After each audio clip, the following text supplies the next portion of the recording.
A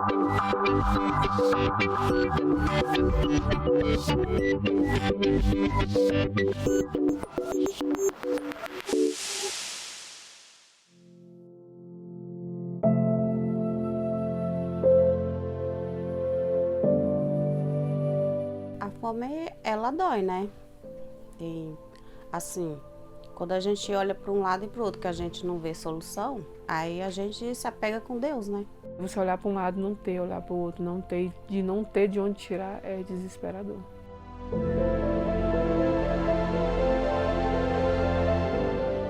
Fome que dói, adoece e mata. Fome que marca o rosto de milhões de brasileiros como a Maria de Nazaré. Estamos no Sol Nascente, Distrito Federal, a 40 minutos da área central de Brasília.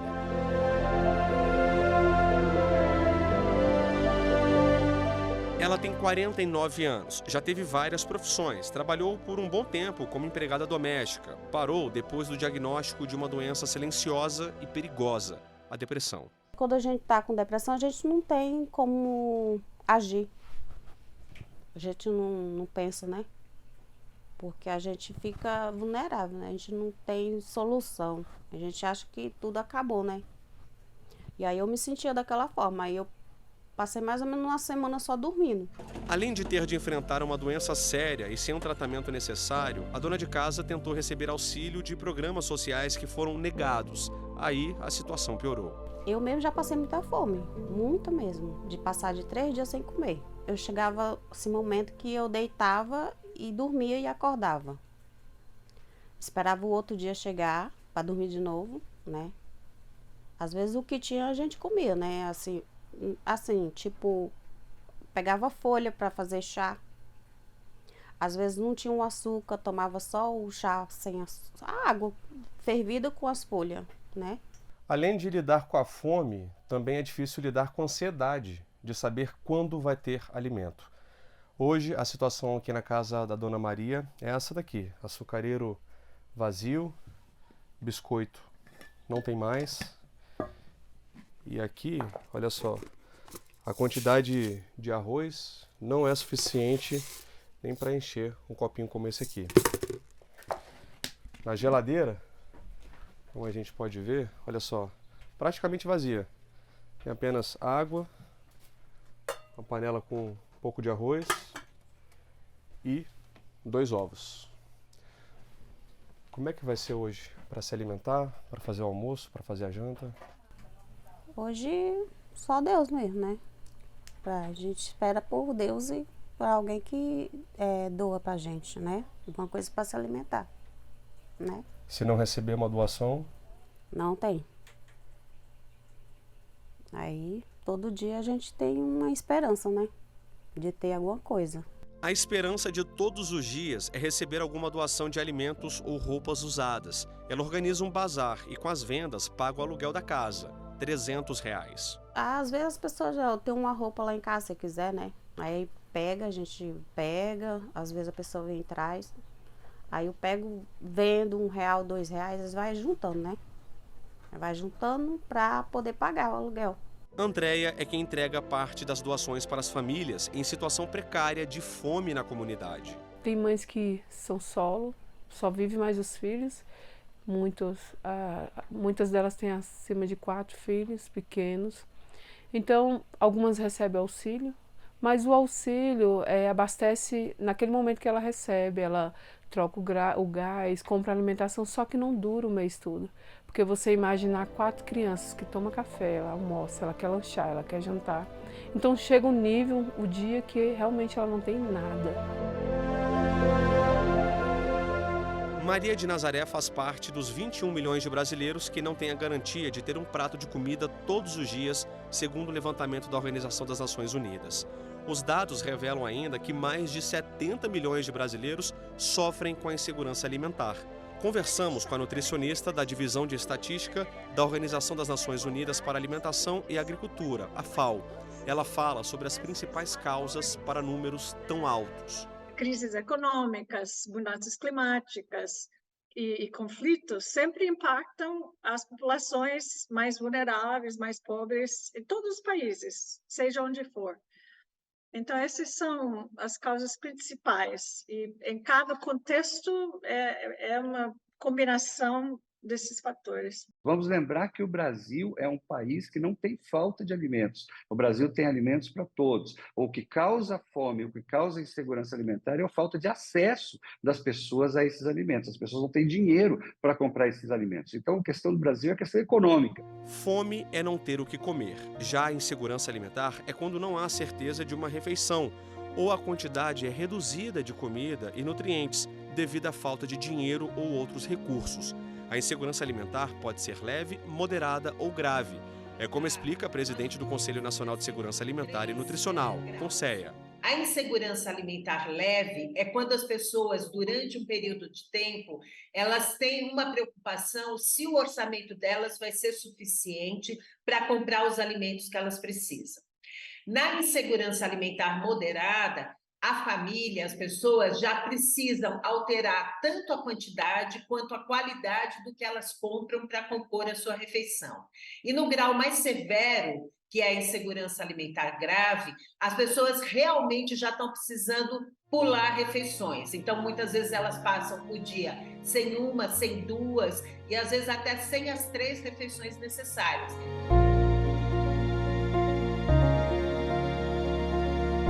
Mas afinal, como acabar com a fome? O diretor do Programa Mundial de Alimentos explica que é necessário fazer uma redistribuição de renda com políticas públicas. A fome é um retrato da desigualdade social. Entre os países mais desiguais do mundo, o Brasil está sempre entre os 10 e os outros 9 são todos países africanos muito pobres.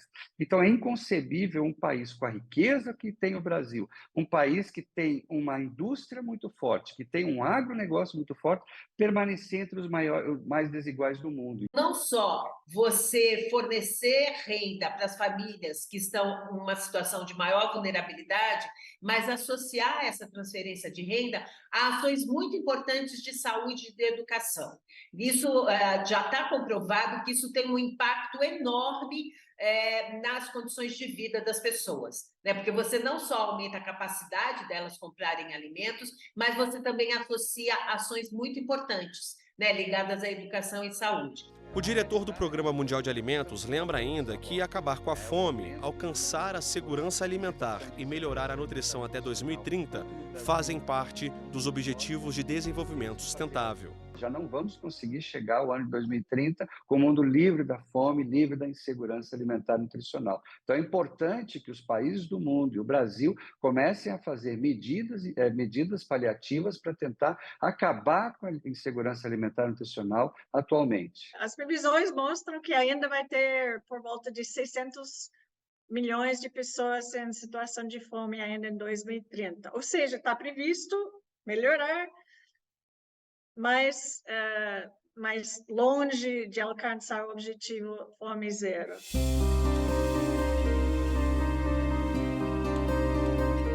122 milhões de pessoas no mundo passam fome, segundo a ONU.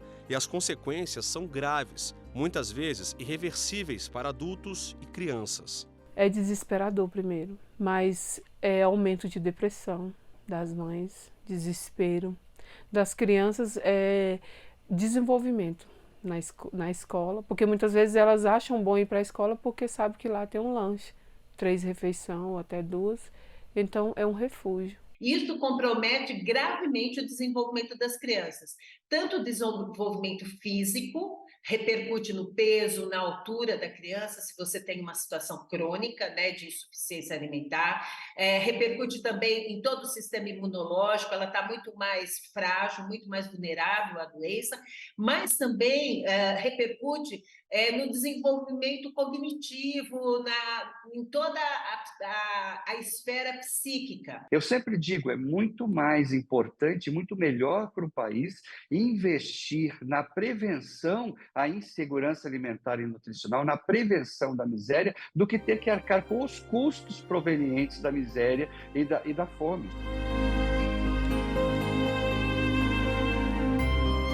No próximo bloco, a gente continua falando sobre a insegurança alimentar. Vamos mostrar como políticas sociais são importantes no enfrentamento à fome. A gente volta já.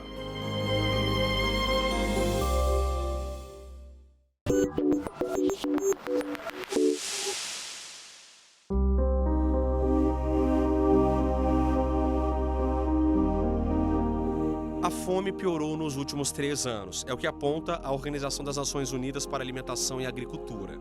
O país saiu do mapa da fome em 2014, com iniciativas de transferência de renda. Foi um marco histórico, mas voltou no ano passado e o cenário preocupa.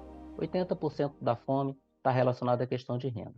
E nós fomos exitosos, tanto que o Brasil, em 2014, saiu do mapa da fome, né? E foi reconhecido isso pela FAO, pela ONU, e infelizmente ele retornou, exatamente porque esses repasses, esses programas não foram mantidos, não persistiram, né, da forma como vinham sendo elaborados. Então é necessário retomar nesse momento emergencial esses repasses assistenciais. Ana Cristina Silva, 35 anos. Ela vive na cidade estrutural, a 15 minutos da esplanada dos ministérios. Mora nesta casa simples, com pouca estrutura, com o filho Fernando, de 12 anos. Apesar da dificuldade, hoje a realidade é bem melhor que o passado.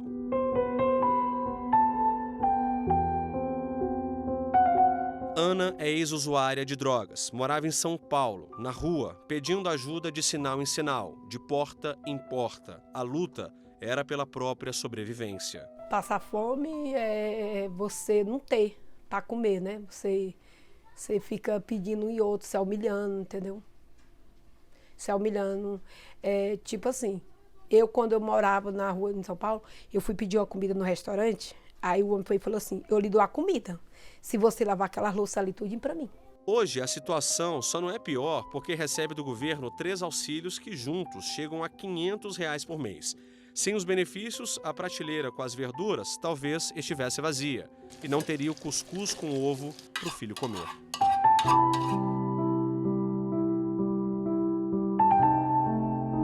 Tinha vezes que meus filhos dormiam com fome e hoje meus filhos não dormem com fome. Apesar da vida sofrida, Cristina divide o pouco que tem com quem também precisa. Ela criou o projeto Amor Mais Ação igual a Doação. Ela recebe alimentos, roupas e cobertores e distribui para as famílias em situação de vulnerabilidade social. E mesmo passando por tanta dificuldade, como é que você se sente ajudando tantas pessoas? Me faz muito bem e eu não quero parar, eu quero continuar. Por quê? Porque eu amo ajudar as pessoas e a fome dói. E como é essa dor? É tipo assim, uma pessoa chegar de mim e pedir uma coisa e não ter. Igual uma amiga minha me pediu, eu tenho até com o áudio dela aí. E na casa dela são 7 pessoas, né? 11 pessoas. Hoje eu não tenho nenhum arroz hoje para me comer. Aí eu fui falar assim, minha irmã, tu vê aqui que eu tenho, o que eu tenho eu divido. E eu divido. Eu peguei e mandei um arroz para ela, né? E 2 feijão e um óleo. Comida na mesa é dignidade. Aliás, mais do que isso, a Constituição Federal assegura a todos os brasileiros o direito à alimentação. Lá no artigo 6º da Constituição Federal, nós temos a previsão do direito à alimentação que foi inserido em 2010 pela Emenda Constitucional número 64 na nossa Constituição, foi positivado como direito social, portanto é um direito fundamental e é um direito que consolida um direito da República Federativa, que está lá no artigo 1º, no inciso 3º da nossa Constituição, que é o princípio da dignidade humana. A maioria das pessoas que passa fome no Brasil vive nos centros urbanos. Uma iniciativa que ajuda a combater a insegurança alimentar são os restaurantes populares, criados por estados e municípios como política pública de segurança alimentar e nutricional. O objetivo é ampliar a oferta de refeições saudáveis a preços acessíveis, principalmente à população de baixa renda. No Distrito Federal, o governo local criou em 2008 o programa Restaurante Comunitário, que oferece mais de 730 mil refeições por mês. A pessoa, então, ela chega na unidade, vai até o caixa para fazer a compra do cartão. Ela tem a opção de comprar para consumir na própria unidade ou levar a marmita para casa, lembrando que são até 2, né, por pessoa. Daí ela vai para a fila para poder adentrar o restaurante, passa pela rampa de distribuição. Lá, ela pega ou o prato para consumir no próprio restaurante ou a marmita.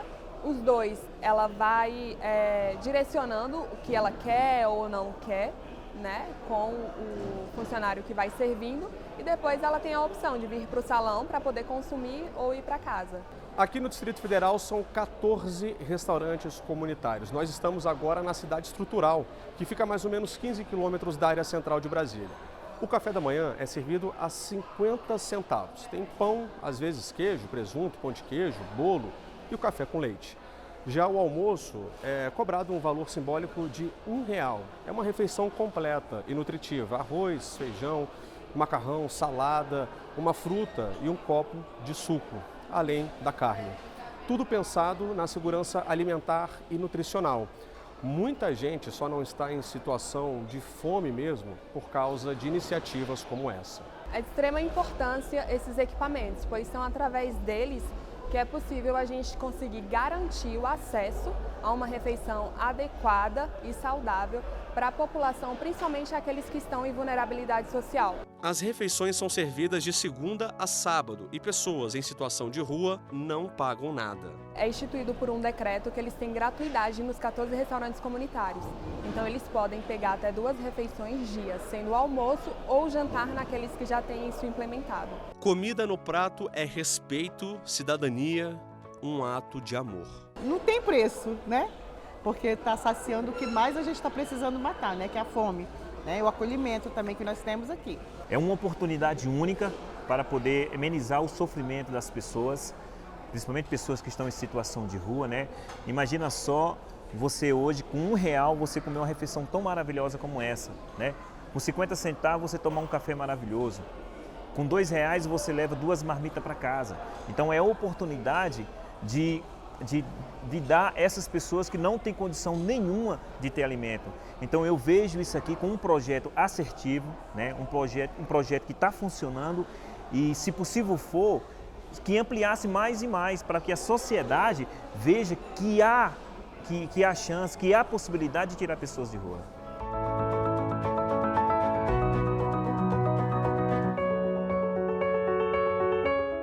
No próximo bloco, a repórter Renata Teodoro mostra outras iniciativas que ajudam a matar a fome de muita gente. Quer saber como? A gente volta já.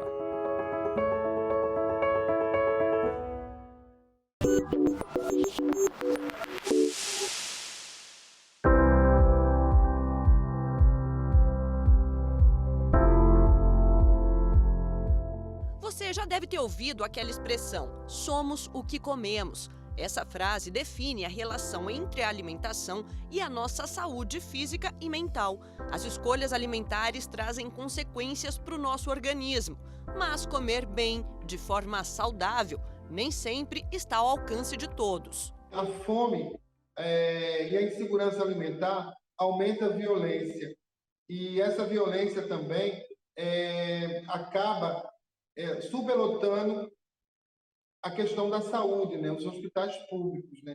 Então, eu acho que uma forma da gente sobreviver e ter um país mais humano é investir na educação e garantir que nenhum brasileiro passe fome, né? Para o fundador da ONG, o combate à fome e à violência foi o que o motivou a criar o projeto social Os Pequenos Profetas. A fome, porque a fome, muitos acabam se prostituindo, cometendo atos infracionais para sobreviverem. E a violência, como eles estão invisíveis para o poder público, eles acabam sofrendo muita discriminação por viverem, né, nessa forma, né? Então, assim, eu sempre busquei alternativas de sobrevivência social através da alimentação. Tanto é que eu fiz toda a formação de gastronomia, né, com pós, no sentido de usar a gastronomia como uma ferramenta de transformação social. Demétrios e mais um grupo de voluntários atendem todo ano mais de 400 crianças e cerca de 1.200 famílias em situação de vulnerabilidade. São crianças que estão na rua, né? Recife é uma cidade que 60% da população moram em favelas, né? Então há um alto índice de desemprego e a escolaridade baixa.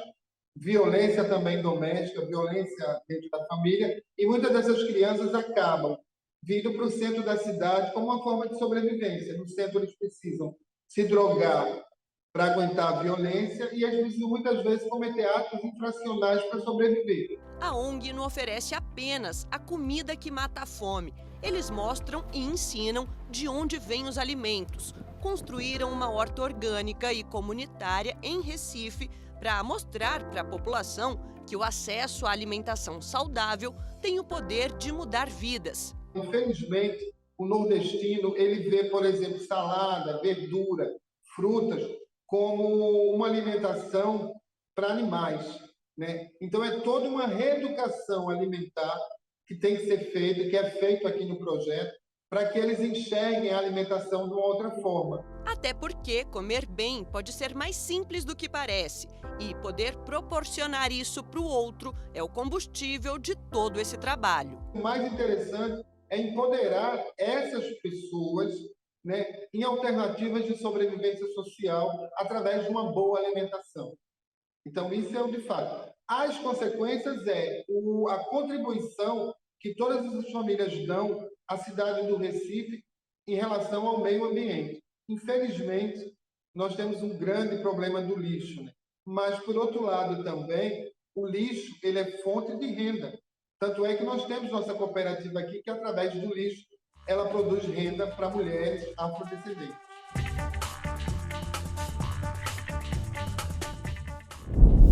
De Pernambuco para o Distrito Federal. Estamos na Fazenda Água Limpa, da Universidade de Brasília, a UNB, onde são feitas pesquisas na área da agricultura e doações para famílias vulneráveis de regiões periféricas do Distrito Federal. Essas pesquisas, elas produzem excedente de verduras, legumes, frutas, né? Que são as várias experiências que a universidade desenvolve nessa Fazenda Água Limpa. Então, é meio variável, né? Às vezes você tem uma variedade grande, às vezes nem tanto, mas o importante é que a gente consegue dar uma destinação social para essa produção. Aqui, o projeto Vida e Água para Aris, que significa áreas de relevante interesse social, também atua contra a insegurança alimentar. Uma área de relevante interesse ecológico com 4.500 hectares. De toda a extensão da fazenda, 50% são destinados à preservação. O restante à prática de ensino, pesquisa e extensão. Além, claro, das doações, que acontecem desde 2018 e são feitas semanalmente. Tudo sob o guarda-chuva do diretor da Faculdade de Agronomia e Medicina Veterinária da UNB. É uma ação que realmente vem a colaborar, né? Não só na alimentação de boa qualidade, nossos produtos aqui são livres de agrotóxicos, a gente não usa na batata doce, na banana, na mandioca, nenhum tipo de agrotóxico. Até porque é pesquisa, né? Pesquisa financiada por agência de fomento, né? Então, como o CNPq, como a FAPDF, tem nos auxiliado muito, além da Universidade de Brasília, tá? E a CAPES também. Hoje eu vim acompanhar a colheita de alguns alimentos que serão doados. Começamos pelo bananal e olha só quanta fartura!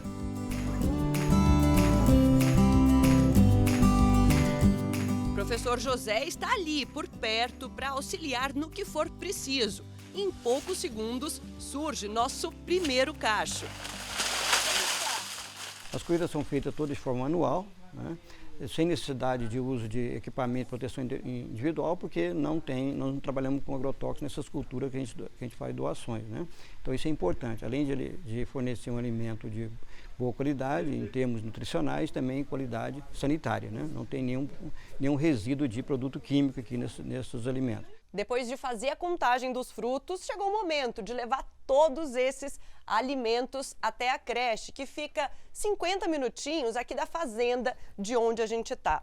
Gente, só de banana deu mais de 1.800 frutos. A gente vai levar também uma caixa de mandioca e 2 de batata doce. Tudo pronto, hora de partir para a entrega. A creche que vai receber as doações de hoje se chama Guerreiros da Alegria e fica na Estrutural, região carente aqui do Distrito Federal.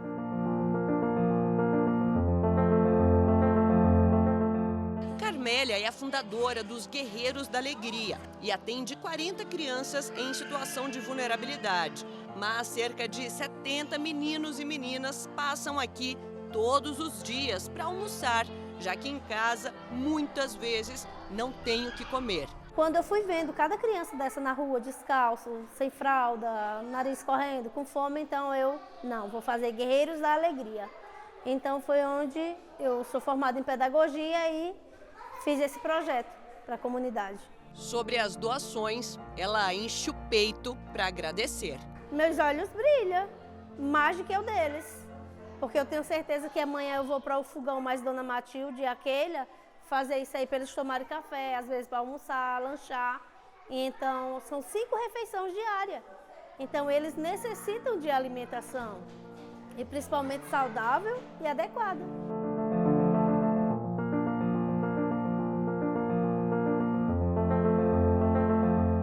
Quantos exemplos incríveis! Com pessoas assim, o mundo fica mais aconchegante. E você, já segue a gente lá no Instagram? Então anota aí, @Rádio e TV Justiça.